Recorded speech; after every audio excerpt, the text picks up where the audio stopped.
बिस्मिल्लाहिर्रहमानिर्रहीम। बहुत सारे यंगस्टर्स का एक सवाल होता है, जी हम मलेशिया में शादी कैसे कर सकते हैं, मलेशिया में शादी करने के क्या फ़ायदे हैं, मलेशिया में शादी करने के कितने अरसे के बाद मलेशिया हमें परमानेंट रेजिडेंस दे देता है, क्या मलेशिया में शादी करने के बावजूद हमें परमानेंट रेजिडेंस मिल सकती है या नहीं, किस वीज़ा के ऊपर जाया जाए कि मलेशिया हमें जो है परमानेंट रेजिडेंस दे दे और शादी भी हम कर लें। ये तमाम की तमाम डिटेल्स हम आज के इस व्लॉग में कवर करेंगे। आप अगर हमारे चैनल के ऊपर नए हैं तो हमारे चैनल को लाइक एंड सब्सक्राइब कर लें और बेल आइकन को दबा लें ताकि आपको मलेशिया और रिलेटेड टू वीज़ा आपको कंप्लीट डिटेल्स इस चैनल के ऊपर मिलती रहें।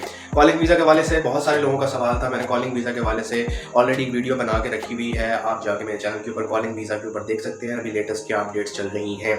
तो चलते हैं जनाब, हम मैरिज की बात करते हैं, शादी की बात करते हैं और आप मलेशिया में शादी किस वीज़ा के ऊपर कर सकते हैं। लेकिन उससे पहले आपको ये बता दें कि मलेशिया जो है वो शादी करने के लिए 2 आईसीस इशू करता है, एक को रेड आईसी कहते हैं और एक को ब्लू आईसी कहते हैं।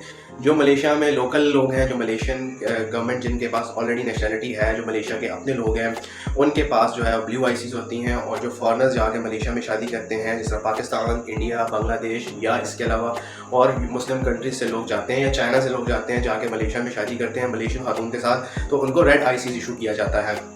अब इसके साथ साथ होता ये है कि नॉर्मली जो है वो 3 तरह की ज़्यादातर जो कम्युनिटीज़ हैं वो मलेशिया में पाई जाती हैं, जिनमें साउथ इंडियंस हैं जो इंडिया से आए थे बहुत सारे अर्सा पहले, उसमें से मिक्स लोग हैं, कुछ मुस्लिम्स हैं और कुछ जो हैं वो डिफरेंट मज़ाहिब के लोग हैं। चाइनीज़ जो है वो डेफिनेटली उनमें भी मिक्स अप्रोच है, कुछ मुस्लिम्स हैं लेकिन ज़्यादातर जो कम्युनिटी है चाइनीज़ की वो नॉन मुस्लिम है। इसके अलावा मल्ले अपने लोग हैं जो मलेशियन बाय बर्थ हैं और ये भी लोग जो हैं नॉर्मली मेजॉरिटी जो है वो मुस्लिम्स हैं, तकरीबन सारे ही मुस्लिम्स हैं। तो ये 3 तरह की ज़्यादातर नेशनलिटीज़ या ज़्यादातर जो कम्युनिटीज़ हैं वो मलेशिया में हैं। अगर आप पाकिस्तान, इंडिया, भारत, बांग्लादेश वगैरह से जाते हैं और जाके मलेशिया में शादी करते हैं तो आपको रेड आईसी इशू किया जाता है। अब होता यह है कि अगर आपके 3 वीज़ाज़ हैं, जिनमें आपका टूरिस्ट वीज़ा है, जिनमें आपका प्रोफेशनल वीज़ा है और अगर आप स्टूडेंट हैं, तो आप इन तीनों वीज़ाज़ के ऊपर मलेशिया में शादी कर सकते हैं।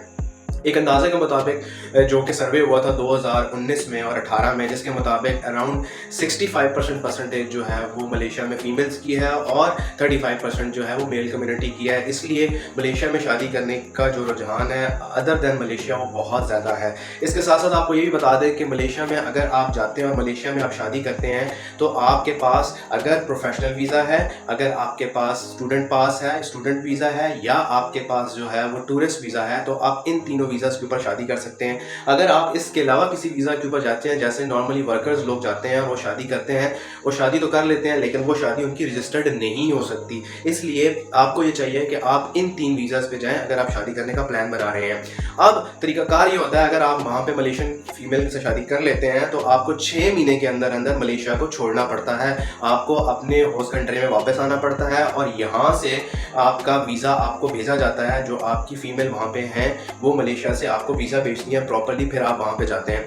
अब जब आपके पास वो फैमिली वीज़ा आ जाता है, आप उस फैमिली वीज़ा के ऊपर ट्रैवल कर सकते हैं, आप मलेशिया जा सकते हैं, मलेशिया में आप जॉब कर सकते हैं और मलेशिया में आप बिज़नेस भी कर सकते हैं। लेकिन उस बिज़नेस के लिए होगा ये कि जो आपकी वाइफ है जो मलेशियन नेशनल है उसके नाम पे वो कंप्लीट बिज़नेस होगा, वही रन होगा। आपको 5 साल इसी तरह गुजारने पड़ेंगे। 5 साल के बाद जो है मलेशियन गवर्नमेंट आपको प्रॉपरली एक्सेप्ट करेगा और आपको मलेशियन पासपोर्ट इशू करेगा। बहुत सारे लोग यहाँ पे कन्फ्यूजन का शिकार होते हैं कि जैसे हमने शादी की फ़ौरन हमारा पासपोर्ट कन्वर्ट हो जाएगा और हमें मलेशियन पासपोर्ट मिल जाएगा। ऐसा बिल्कुल भी नहीं है। आपके पास एक चीज़ बहुत क्लियर होना ज़रूरी है, आप अगर वर्कर वीज़ा पे क्यों गए हैं, आप वर्कर वीज़ा के ऊपर अगर शादी कर लेते हैं तो वो आपका रजिस्टर्ड नहीं होगा। आपको वो जो शादी है वो आपकी शादी बिल्कुल रजिस्टर्ड कंसीडर शादी नहीं होगी, उसका कोई फ़ायदा आपको नहीं होगा।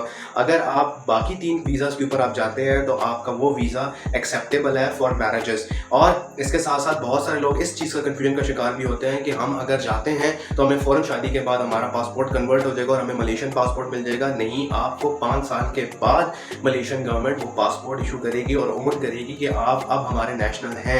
अगर आप मैरिजेस के हवाले से या कॉलिंग वीज़ा के हवाले से या मलेशिया में स्टडीज़ के हवाले से कुछ भी पूछना चाहते हैं तो हमें कमेंट सेक्शन में पूछ सकते हैं। हमारे चैनल को लाइक एंड सब्सक्राइब कर लीजिएगा और बेल आइकन दबा लीजिए। मिलते हैं जी एक नए व्लॉग के साथ। अपना बहुत ख्याल रखिएगा, दुआ में याद रखिएगा।